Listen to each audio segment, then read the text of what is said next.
My name is John Donadieu from Paris. I am a pediatric hemato-oncologist, and I am also a statistician or epidemiologist, and I am in charge of the French registry for congenital neutropenia in France. The management presently available, the first thing is to prevent infection. And there are several ways to prevent bacterial infection. The first way is to use chronic antibiotics, so antibiotics prophylaxis. So permanent antibiotics, that's the first possibility we have. The second possibility is to provide immunoglobulin. So we know that in WHIM, the immunoglobulin, the antibody against many germs, is low. And so we can provide immunoglobulin in a repeated way by subcutaneous injection or intravenous injection. And this is the two main approach we have now in our hands. Of course, if there is warts, we need to follow this warts. Some have proposed to use the vaccine against HPV to prevent warts, but it is not so efficient because of the immune deficiency. And so that's a possibility.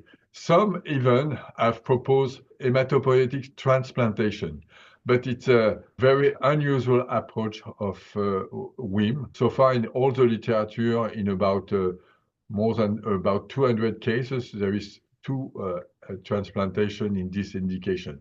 Most of the patient has been protected against infection with antibiotics, immunoglobulin, and sometimes a vaccine.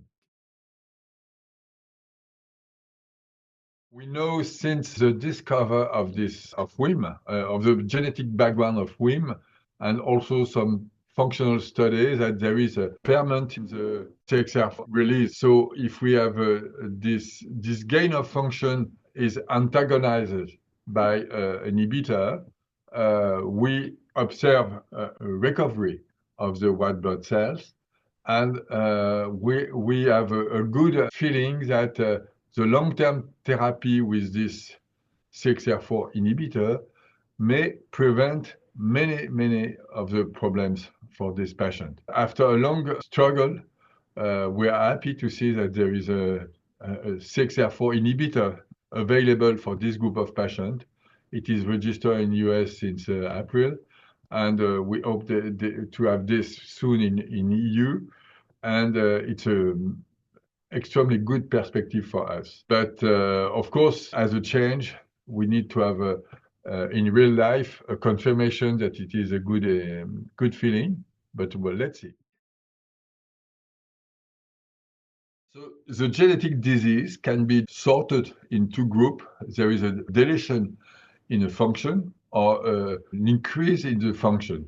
That's for many genetic disease. Sometimes normal life is between the two extremity, and you have something which can be accessible to regulation. In the case of WHIM, the regulation of this chemokine receptor, this chemokine receptor is very important for the migration of the cells.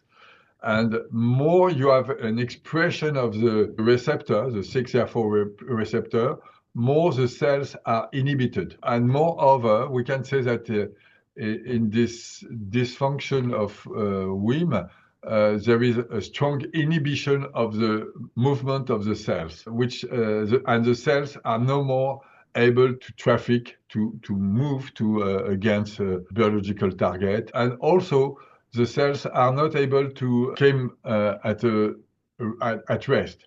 And so they are always blocked. So this is the consequence of this gain of function.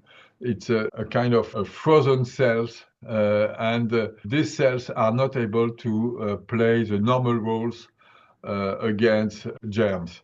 And so the therapy which inhibit this gain of function feed the cells and let them act against the germs, and they also against HPV because it's probably a very key factor for HPV defense. And so that's what is inside the notion, the idea of gain of function.